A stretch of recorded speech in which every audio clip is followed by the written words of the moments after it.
Коли дуже багато почуттів, психіка іноді може не справлятися.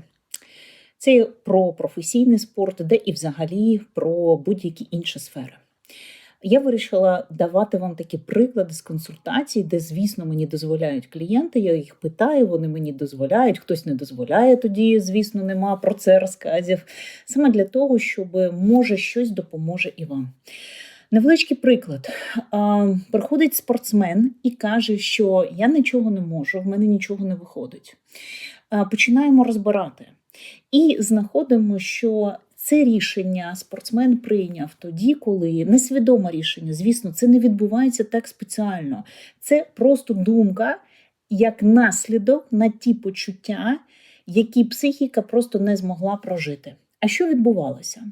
На тренуванні спортсмену стало прям настільки важко. І це важко не те, що було раніше. Всім професійним спортсменам буває іноді дуже важко. Але саме на цих тренуваннях спортсмен нічого не міг. Не просто нічого, від слова взагалі. І через 2 тижні у спортсмена дуже важливі змагання. Звісно, що такий спортсмен і спортсмен, який вже багато років тренується, результат не зростав, психіка також вже перевантаження, багато очікувань. Це спортсмен-трудяжечка, він багато в себе вкладував, не сичкував, не гуляв, тримав дисципліну, правильно харчувався, правильно лягав спати. Зробив багато для себе, і от таким спортсменам, звісно, дуже боляче, коли щось не йде. Коли людина багато чого вкладає, вона ж і очікує отримати. Так от, що відбувалося з цим спортсменом? Коли на тренуванні взагалі нічого не йшло, від слова зовсім, то через деякий час такий спортсмен потрапив в відчуття відчаю, болі. А далі прийшла думка, саме цю думку я і шукала, це таке несвідоме прийняте рішення спортсмена, яке вже стає його сценарієм подалі в професійному спорті. І нічого в мене не вийде, і нічого я не зможу. Прийшов спортсмен в дуже просто поганому стані, що я нічого не хочу, пригниченому такому стані. І коли ми це розбирали з ним, до чого ми прийшли? Було велике питання спортсмена про те, що скажи мені, що мені робити. І от коли взагалі в психотерапії клієнт каже, що мені робити, звісно, розуміючи, що психолог ніколи вам не скаже, що вам робити. Це тому, що просто буде не ваше зростання. Ви не будете зростати в своєму житті. І психологія, вона для того, щоб ми зростали завдяки своїм рішенням, своїм виборам і своїй відповідальності. Так от, коли спортсмен запитує, коли інші люди запитують, що мені робити, це, скоріш за все, цей спортсмен чи ця людина не змогли прожити почуття. Тобто, спочатку, як мені прожити це, а вже потім, що мені робити з цим.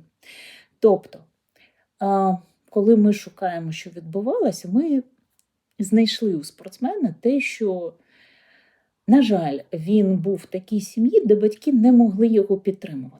Не тому, що вони погані, а тому, що вони самі не отримали такий досвід. Коли ми не отримуємо досвід емоційної близькості, досвід здорової фрустрації, що таке здорова фрустрація? Це коли дитинки боляче, дитинка впала, у дитинки зламалася, я не знаю, що іграшка, будь-що, лопаточка, то в цей час мама не кричить чи навпаки не ігнорує, а мама вміє прожити це спочатку поруч з дитиною. Дитина об маму чи тата вчиться по-здоровому фруструватися. Фрустрація – це всі болісні почуття.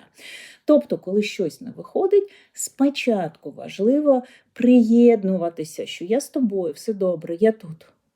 Дати можливість дитині об вас прожити ці болісні почуття в безпеці. От коли цього не відбувалося, і неважливо, це спортсмен чи не спортсмен, то ми вчимось наше почуття не проживати, а через дію, тобто мама кричить, що ти наробив? Ану, підіймай це все. Чи да я що тобі тут, якийсь гаманець це все купляти і купляти, а ти ламаєш. Тобто одне діло, коли дитинка спеціально ламає і посміхається, і зовсім інше діло, коли ваша дитина плаче. Їй боляче, вона щось оступилася. Так от спочатку це приєднання не забирає багато часу. Але це важливо бути в контакті з собою. Щоб бути в контакті з собою, вам потрібні знову ж такий ж приклад ваших батьків. Якщо цього не було, то це як карточний домик, воно так і рухається далі, поки хтось із цієї сім'ї не прийде до психотерапевта і не почне це заново все вибудовувати і вчитися проживати почуття. Так от повертаюся до нашого спортсмена. Замість того, щоб запитати себе, як мені це прожити, він цього не міг. Він не мав змоги, в нього не було досвіду. Він себе запитував, і що мені з цим робити, але я нічого не хочу. Що відбулося? Відбулося, що такий спортсмен багато часу тренувався, вкладував в себе, було плато, тобто результат не зростав, він не здавався, знову вкладував в себе. І тут таке тренування, де зовсім нічого не йде. І важливо ж пам'ятати, що після 25+, тіло вже не так себе відчуває, і тіло іноді буде не хотіти робити таку нагрузку, не хотіти, не справлятися, але це не означає, що спортсмен неспроможний буде показати результат на змаганнях. Так от, коли у спортсмена нічого не виходило, він увійшов в відчай. І коли спортсмен увійшов в відчай, далі в нього почався наступний ланцюжок. Цей наступний ланцюжок, що я ж нічого не можу, я не зможу. Я хочу показати вам, що він не одразу здався, він багато років вкладає в себе. І коли багато років вкладаєш і нічого не отримуєш, тобто нема зростання результату, це дійсно боляче.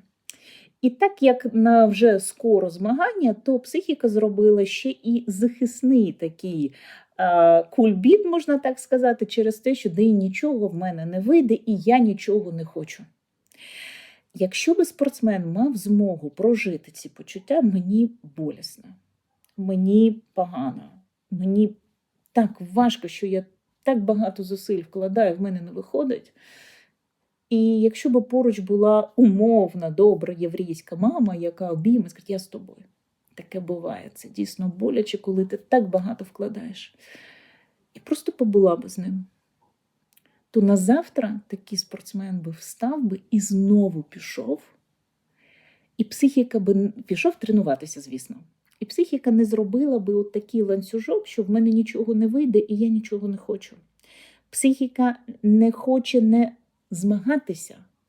Психіка нас захищає. Вона не хоче знов відчувати, що результат не зростає, а я стільки років вкладаю, а я все роблю можливе для результату. Так от, важливо спортсмена вчити безпечно проживати біль, відчай, коли нічого не виходить. Проживати те, що зараз я нічого не можу, безсилля. Це називається безсилля. Тобто цей спортсмен на цьому тренуванні відчував безсилля. Це дуже болісно для професійного спортсмена. Іноді важливо прожити, а не діяти. І коли ви проживаєте, ви в зовсім іншому стані починаєте діяти. Тому що в нашому житті кардинально щось, щоб ми робили інші дії, відбувається нечасто. І це навіть неможливо. Так, що діяти? Змінити тренера, змінити країну, змінити – це ж глобальні рішення, які отак не приймаються, тому що в мене не пішло тренування. І коли в нас не було безпечного проживання безсилля, безпечного проживання болі, поруч з достатньо дорослою персоною біля вас, то ми всі намагаємося наше почуття не прожити, а через дію якось реалізувати. Так що мені робити? Так яке рішення? Так куди мені рухатися? Спочатку проживаємо те, що з вами відбувається, даємо паузу, а вже потім рухаємося. Тому що якщо це екстрена якась ситуація, пожар, чи потрібно визивати швидку, де ми всі знаємо, як діяти. Але це зовсім інше питання. Тому давайте вчитися проживати безпечно. У багатьох людей і спортсменів не було такого досвіду. Нас чи сварили, чи звинувачували, чи вводили в стид, в сором, да як ти можеш, да твої руки не з того місця. І ми зжималися. І що перша реакція? Я так більше не буду робити. Щоби не проживати такі почуття. Але ми все одно з вами будемо потрапляти в відчай, в біль, в фрустрацію, в програш. І це не тільки про спорт, це по життю. І коли ми проживаємо ці почуття, бажано з безпечним вже іншим дорослим. Таку роль вже з часом починає грати психолог, він навчає такого дорослого, спортсмена чи людину бути для себе доброю мамою, а не тою мамою, яка у вас була. Я не хочу сказати, що у вас у всіх була погана мама. Я маю на увазі емоційно, наприклад, холодною, чи агресивною, чи критикуючою, тоді, коли вам боляче. І ви так до себе відноситесь. Так давай щось роби. А що зробити? Це погане тренування. Таке буває. Це нічого не означає. І ми просто на консультації розірвали цей ланцюжок, що якщо зараз так погано, ось так погано, то це означає, що нічого не вийде. Це просто так погано. Ми просто вчилися проживати це почуття. Мені болісно. Я відчуваю безсилля. Але це тільки сьогодні. Це тільки сьогодні. Завтра буде якось по-іншому. А сьогодні я співчуваю собі, що я все роблю, що можна. Я все роблю, а воно не виходить. Мені так шкода. Шкода – це не жаліти. Це співчувати. І буває тренера, які мають дуже сильний емоційний інтелект. Вони просто його мають. І у таких тренерів в цілому спортивні психологи рідко бувають у їх вихованців. Вони не потрібні, бо цей тренер може сказати, так буває. Але рухаємося далі. Тобто він побув він приєднався, чи вона, до того, що зараз от не виходить. Але рухаємося далі. Але обов'язково завтра вийде. І такий спортсмен, він не потрапить в цей відкат того, що в мене нічого не виходить. Гіперболізацію. Гіперболізація – це якщо сьогодні не вийшло, то не вийде і потім. А далі чи покидати спорт, чи, дай Боже, поїдемо до психолога.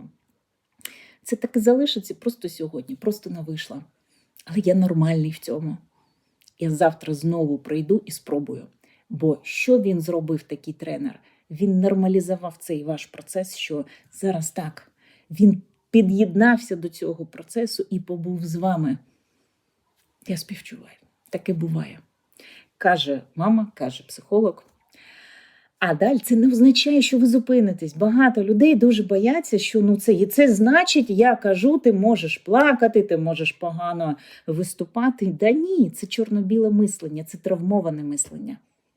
Доросле мислення – це багато різних варіантів. А травмоване мислення, воно чорно-біле. Чи вперед, і якщо хоч трошечки я тобі дам слабінку, це ти не будеш виступати. Ні. Я співчуваю. Далі ми рухаємося. І є внутрішнє, я не сам в цьому. І ми вже проживаємо це безсилля по-іншому. Таке буває, мені болісно. Але я буду рухатися далі. Навіть якщо мені зараз болісно. Все, вам не потрібен психолог. Вам просто в такому випадку буде не потрібен психолог. Бо ви що? Ви вмієте проживати, співчувати собі. Але прожити ці почуття, не зробити гіперболізацію і катастрофічні висновки, що означає далі будення, і що тоді мені робити, прожити почуття, а далі робити те, що ти робив завжди. І так ви допомагаєте собі рухатися далі, сприймати те, що ми будемо помилятися, ми іноді відчуваємо безсилля, ми іноді програємо сприймати себе із дорослої позиції. Із дитячої це я хочу тільки перемагати, я хочу тільки прогресувати, я хочу і так далі, щоб що? Щоб не стикатися з цими почуттями, бо я не знаю, як їх прожити. Я не знаю, в мене не було такого досвіду. Тому я буду шукати, це магічне, до речі, мислення, дитяче мислення, способи. От навчіть мене, будь ласка, не відчувати. От навчіть, будь ласка, тільки прогресувати. Так кажуть ті, хто не мав змоги по-здоровому фруструватися. Бо що в спорті, що в житті, в нас будуть ситуації, коли ми не справляємося. Це не означає, що з нами щось не так. Це означає, що я рухаюсь все одно далі. Я зараз це проживу і буду рухатися далі. Успіхів вам!